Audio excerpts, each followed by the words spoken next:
Dunia terdengar bahana nama Tuhan, bahana nama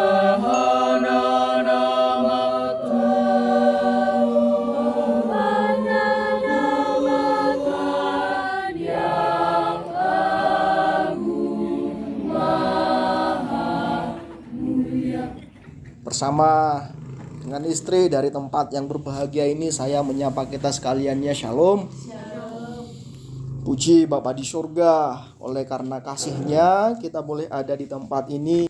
Bapak, Ibu, saudara, saudari terkasih, kita belajar dari kitab Ulangan, di mana kitab ini mengulang kembali bagaimana perbuatan-perbuatan Bapa di surga, perbuatan-perbuatan Tuhan yang sangat luar biasa kepada bangsa Israel. Bagaimana mereka dibebaskan dari perbudakan di tanah Mesir. Dan ini diulangi kembali supaya tidak lupa. Karena sampai saat ini belum ada obat. Kalau ditanya kenapa? Lupa. Itu belum ada obatnya ya Bu ya. Anak-anak juga kalau kita tanya mana tugasmu? Lupa. Kita belum ada temukan obatnya itu. Ya, selain harus diingat, diulangi dan diulangi kembali.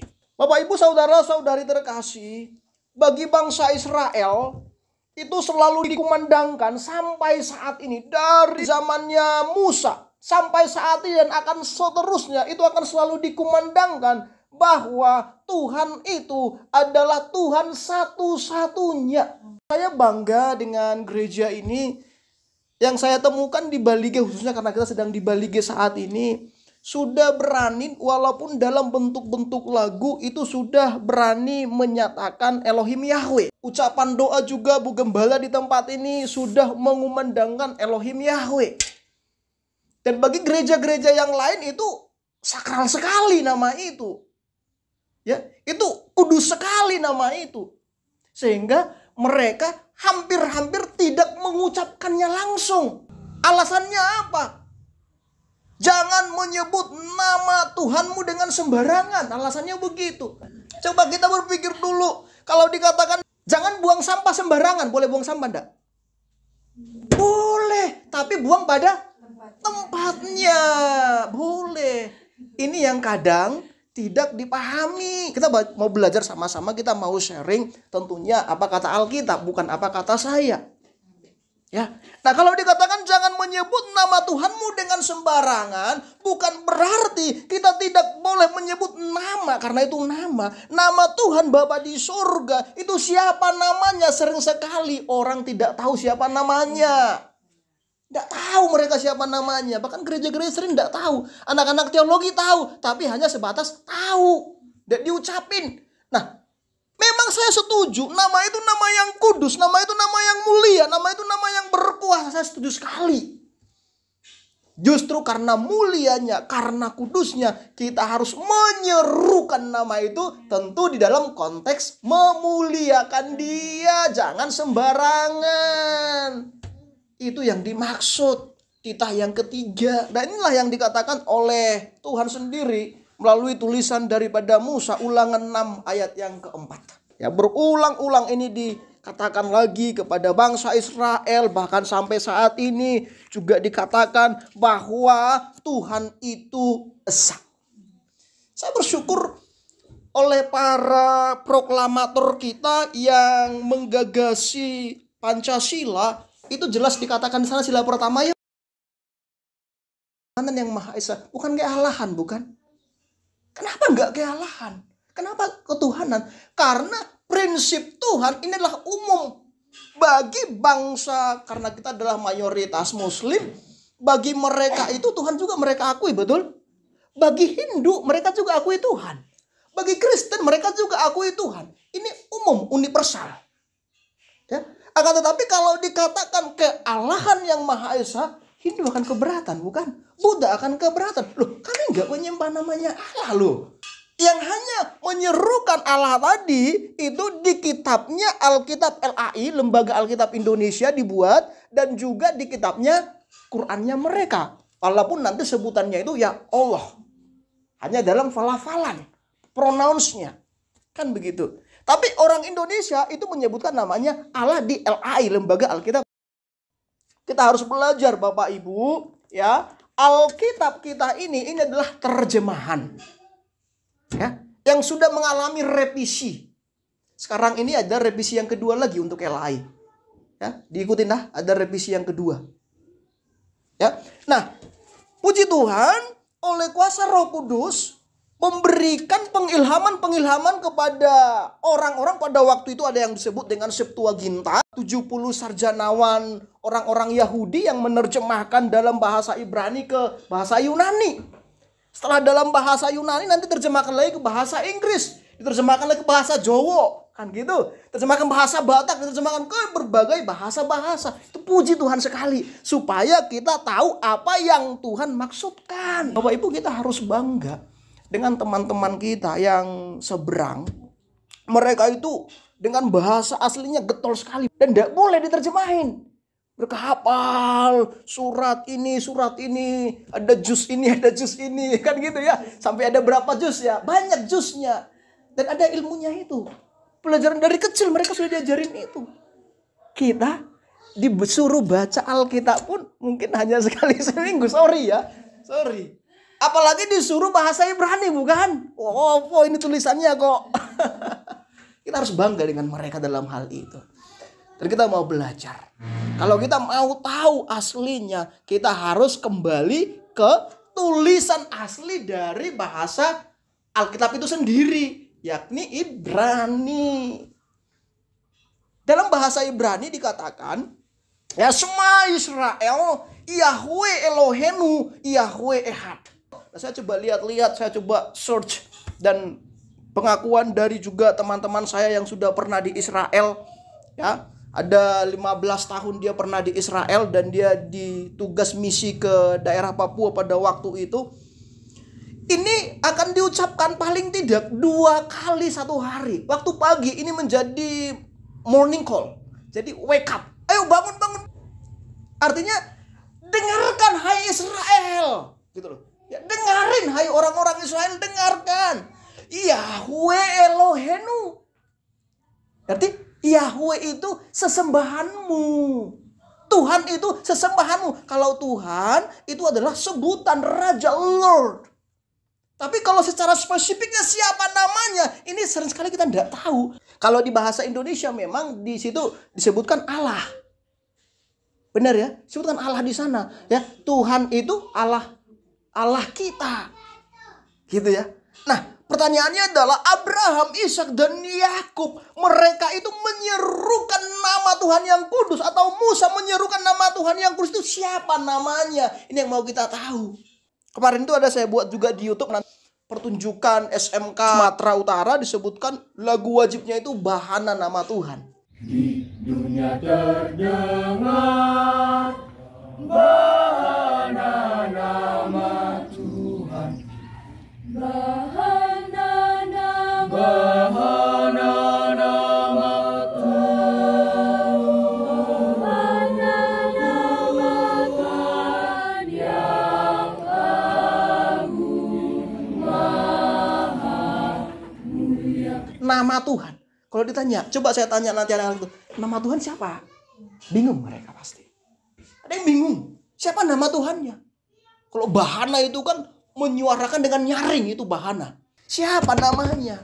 Nah, inilah yang diserukan melalui Musa kepada orang-orang Israel dan juga kepada kita sedang jemaat Tuhan GSKI di Bali G ini. Dikatakan di sana, Shema Israel, Yahweh Elohenu. Yahweh itulah Tuhanmu.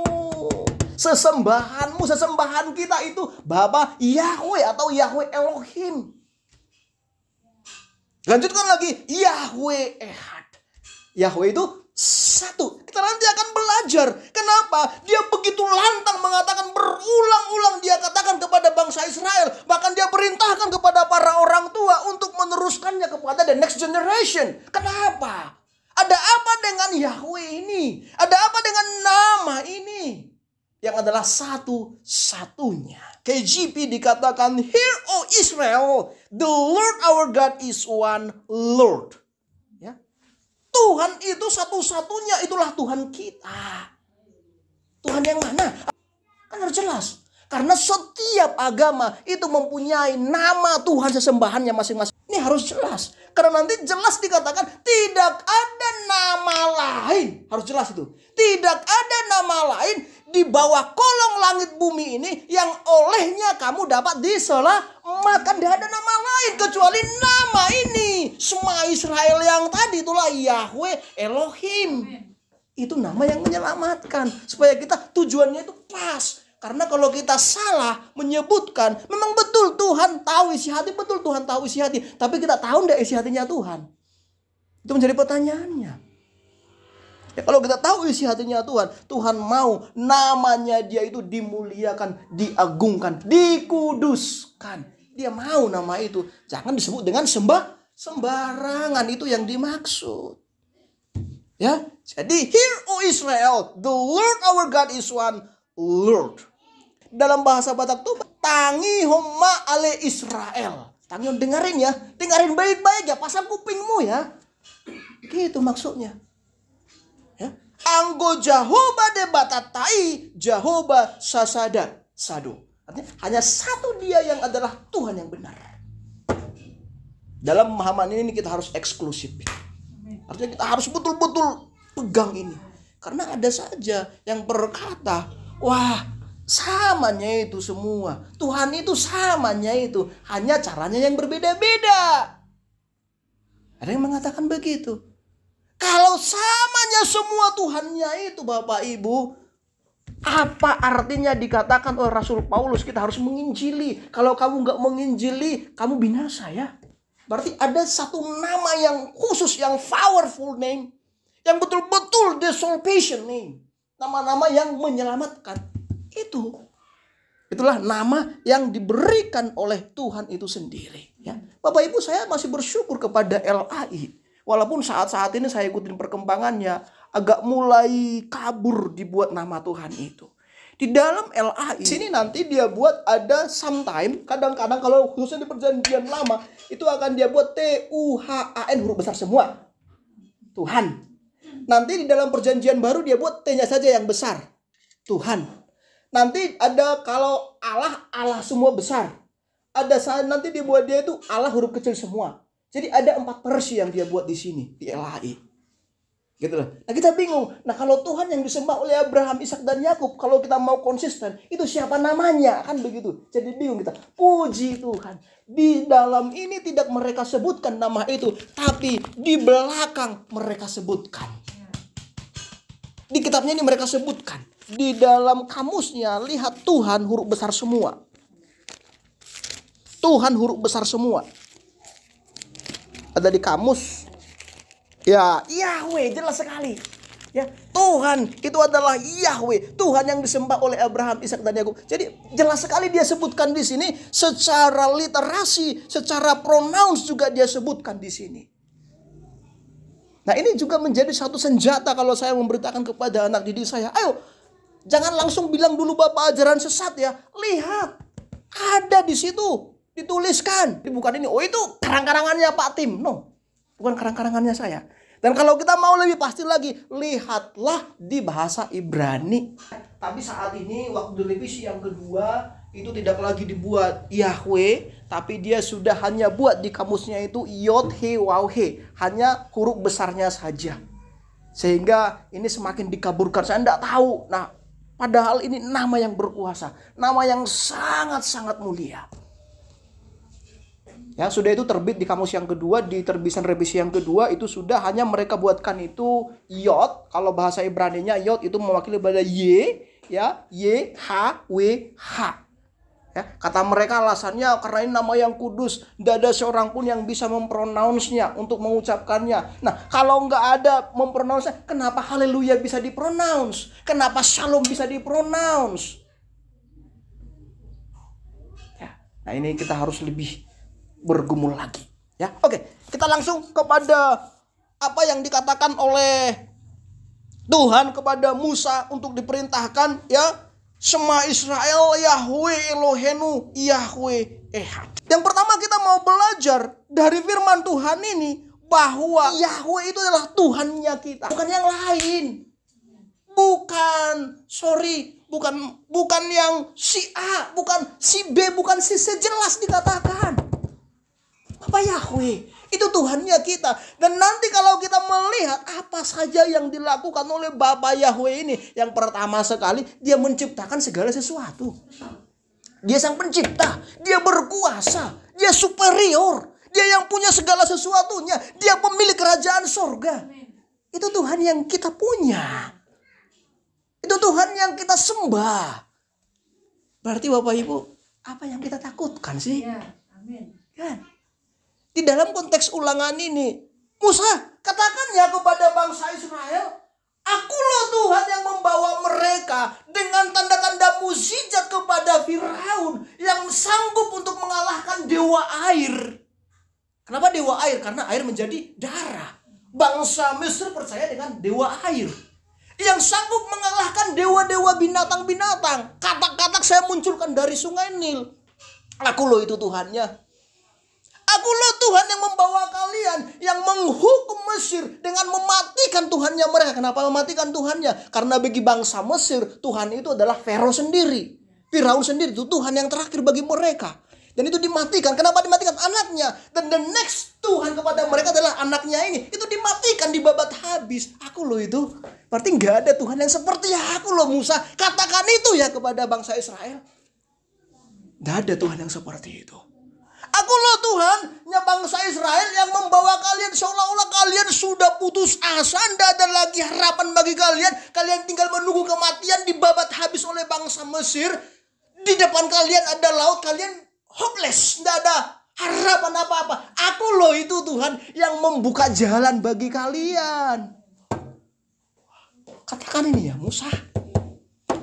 Diingatkan kembali, diulang kembali. Supaya apa? Supaya bangsa Israel itu tahu kita punya Tuhan yang berkuasa. Supaya sidang jemaat Tuhan GSKI Bali yang ada di tempat ini punya Tuhan yang kita layani berkuasa. Amin. Itu yang Tuhan mau katakan. Jadi jangan takut. Tuhan kita itu, kita harus proud terhadap dia. Kita harus bangga terhadap dia. Amin Bapak Ibu. Tidak ada Tuhan yang seperti itu.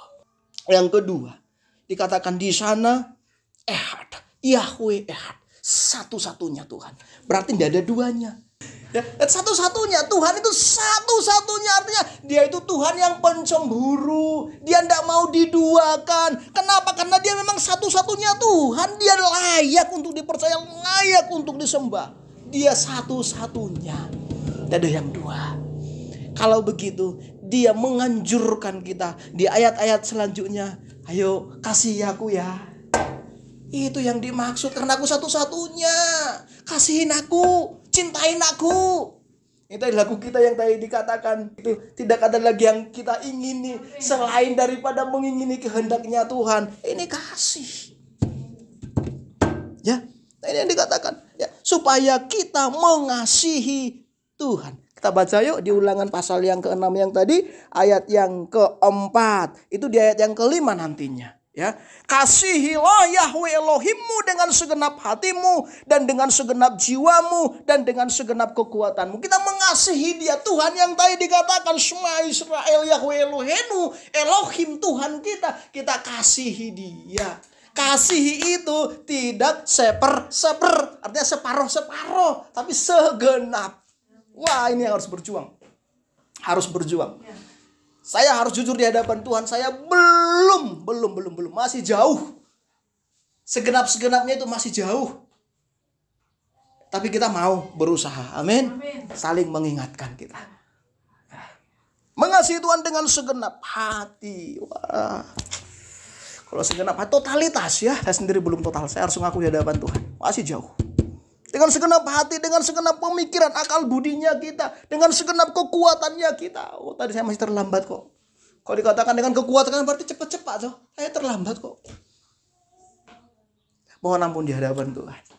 Kalau kita persiapan, wah sudah saya pelajari kok 4 tahun itu sudah saya pelajarin. Menyombongkan diri sendiri. Nanti bisa lah sidang jemaat kecil kok.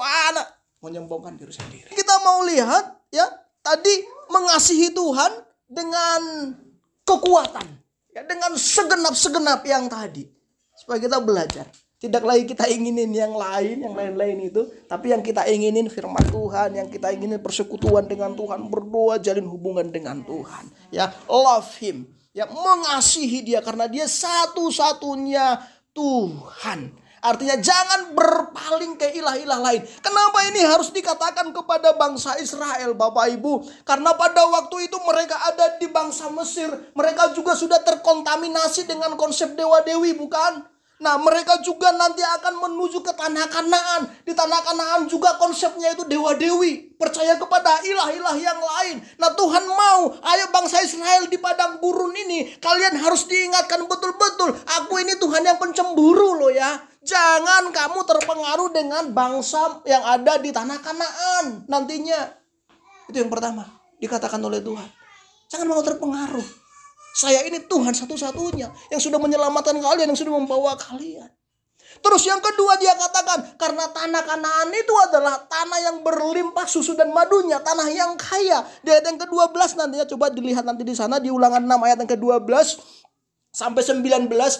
Dia mau katakan, nanti di sana kalian tuh makmur loh hidupnya. Ketika kalian makmur hidup kalian, jangan lupakan aku loh ya. Sering bukan ketika orang sudah mengalami kemakmuran, kejayaan, yang tadinya semangat untuk gereja, kemana kita mah? Nanti kita mah, ayo kita piknik ke sana yuk. Tidak lagi ke gereja, tapi sudah lebih ke tempat-tempat wisata. Itu sebabnya kalau di Eropa sana banyak gereja-gereja yang tutup, bukan? Kalau kita banyak gereja-gereja yang berfungsi alih. Karena gereja ini tidak lagi terlalu diminati oleh orang-orang. Atau untuk saat ini kalau kita coba cross check mana yang lebih banyak, bapak-bapak atau ibu-ibu yang di gereja, pasti jawabannya ibu-ibu yang di gereja. Bapak-bapaknya kita tidak tahu. Gereja kurang diminatin oleh orang. Karena apa? Lupa mereka. Tuhan itu sudah membebaskan mereka. Supaya kita sidang jemaat Tuhan yang ada di sini jangan lupa. Amin. Istri saya ketika kita sudah Tuhan percayakan untuk menikmati berkat-berkatnya, jangan lupa kepada Sang Pemberi berkat itu. Jangan nanti diajak saya, Pak ayo kita ke Bulbul yuk. Padahal jam ibadah ya. Jangan. Ya, ayo Pak kita ke Medan shopping dulu. Jangan.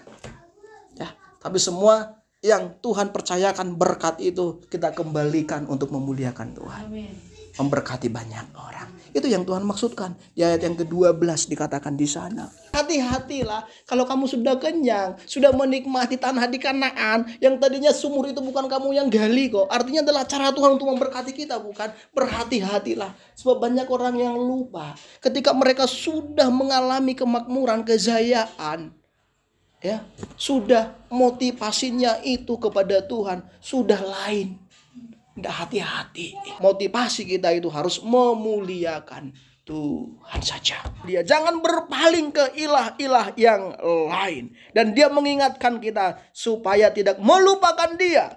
Dan setelah kita tidak melupakan dia, istri saya tidak melupakan dia, apa yang dia sudah lakukan, kita mengatakannya kepada generasi ini. Kita mengatakannya. Ya, ini jadi tugas setiap orang tua. Katakan kepada generasi ini. Apa yang dikatakan? Bahwa Tuhan sudah tolong kita. Tuhan itu Tuhan yang satu. Tuhan yang menyelamatkan kita. Katakan kepada generasinya. Ya, tell to this generation. Ya, di ayat yang ke-20. Ayat yang ke-20. Ulangan 6 ayat yang ke-20. Katakan kepada bangsa Israel. Katakan kepada generasi kita. Kalau dulu bangsa Israel diperbudak oleh bangsa Mesir. Kalau ini adalah tipologi. Ini adalah gambaran. Kita mengenang kembali. Bagaimana kasihnya Bapa di surga yang datang ke dunia ini di dalam pribadi Tuhan Yesus Kristus. Atau bahasa Ibraninya Tuhan Yeshua HaMashiach. Dia sudah datang ke dunia ini, dia rela berkorban bagi kita, disalibkan. Supaya kita bebas daripada dosa-dosanya kita. Kita diselamatkan. Itu hanya Tuhan yang satu, Tuhan yang sama. Ya, kita bersyukur kepada Tuhan. Melalui kasihnya kepada kita. Dia satu-satunya yang menyelamatkan kita. Maka yang Tuhan perintahkan kepada kita, kita mengasihi dia. Dan ini juga yang dikatakan dalam Markus 12 ayat 29. Tuhan Yesus sendiri berkata kepada orang-orang Yahudi pada waktu itu bahwa kita harus mengasihi Tuhan, mengasihi Bapa Yahweh dengan segenap-segenap yang tadi. Ketika kita mengasihi Dia, bukti kita mengasihi Dia, kita juga mengasihi sesama kita manusia. Jadi yang dua ini harus selalu ada kehidupan kita. Karena sering sekali banyak orang-orang di luar sana mereka tidak mau bergereja. Banyak orang-orang di luar sana tidak mau percaya kepada Bapa di surga. Karena apa? Mereka melihat orang-orang Kristen. Tersandung merekanya. Kehendak Tuhan dalam kehidupan kita jelas itu kasih. Karena Tuhan itu adalah kasih. Jadi saya akan tutup ketika kita ada di dalam kasih itu. Kasih kepada Bapa di surga secara vertikal. Kita mengasihi Bapa di surga dengan segenap-segenap yang tadi. Dan oleh kuasa Roh Kudus akan memampukan kita untuk mengasihi sesama kita manusia secara horizontal. Dan ini perlu pengorbanan. Karena kalau Bapak Ibu lihat tangan saya di sini, ini akan membentuk salib cross. Siapa yang mau disalibkan? Berkorban. Berkorban. Tidak ada yang tanpa pengorbanan. Dan jangan harap kita akan dibangkitkan kalau nggak pernah berkorban. Ya, karena orang yang berkorban dulu pribadi. Contohnya siapa? Tuhan Yesus. Dia berkorban. Dia mati dulu. Setelah mati dia bangkit. Tidak ucup-ucup langsung hidup. Bangkit kan? Tidak. Berkorban. Alami proses itu. Kehidupan kita juga ketika kita sedang diproses mengalami kematian. Apa yang dimati? Bukan saya innalillahi, bukan. Yang dimatikan apa? Keinginan-keinginan saya matikan. Ya, tabiat-tabiat saya yang suka saya lakukan, yang ternyata Tuhan tidak suka, matikan. Itu yang mau dimatikan. Ya. Sehingga dengan demikian di Zakaria 14 ayat ke-9 orang-orang akan tahu, dikatakan di sana, ya. Orang-orang akan tahu bahwa Yahweh akan menjadi raja atas seluruh bumi. Yahweh satu-satunya dan namanya pun satu. Orang lain, oh itu loh yang percaya kepada Bapa di surga. Ya, mereka akan tahu dan memuliakan Bapa di surga. Jadi firman Tuhan saat ini bagi saya, istri saya dan juga kita semuanya. Kita tahu bahwa Tuhan yang kita sembah itu Tuhan yang berkuasa. Jangan takut akan hidup ini. Tuhan yang berkuasa itu Tuhan satu-satunya Tuhan. Dan dua-dua. Satu-satunya Tuhan. Dia Tuhan yang pencemburu. Kasihilah dia dengan totalitas. Sungguh-sungguh mengasihi dia. Ketika kita sudah mengasihi dia, Roh Kudus memampukan kita untuk mengasihi sesama kita. Dengan demikian orang-orang lain akan melihat. Dan mereka melihat, mereka merasakan kasih dari Bapa di surga melalui kehidupan kita. Mereka juga memuliakan Bapa yang di surga. Menjadi saksilah hidupnya kita. Amin Bapak Ibu. Inilah perjuangan kita sekalian. Begitu gini, apapun juga segenap diriku telah kau miliki. Ku perhatikan petunjukmu, ku nantikan suaramu. Keinginan Bapa segalanya bagi